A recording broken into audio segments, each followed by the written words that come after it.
3 tips on finances in your 30s. Malapit ka na bang mag 30 years old or 30 years old ka na ba?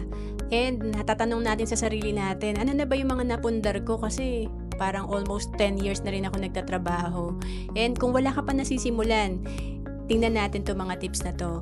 Una is money management. Alam mo, kahit na 34 pesos per day or 1,000 pesos per month, malaking bagay yan pag ito ay natitipid natin at nai-invest natin.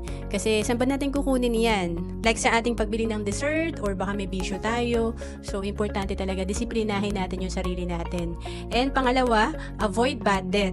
Alam mo, itong mga utang na to, yan talaga yung sumisira sa ating personal finance. Kaya kung meron tayong wealth bucket, ito yung isa sa mga butas. Kaya hindi tayo nakakapundar or wala tayong nararating sa ating personal finance.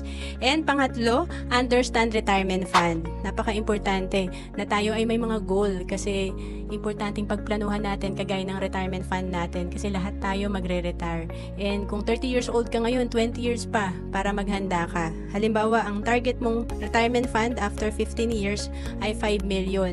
Dapat pala ngayon pa lang simulan mo na mag-ipon at mag-invest ng 10,000 per month para ito ay lumago na. Kasi kung nagsisave ka lang, ang laki ng kailangan nating ipunin, 20,000 per month. To know more about savings and investment, message mo lang ako sa FB, Roancelis Capistrano.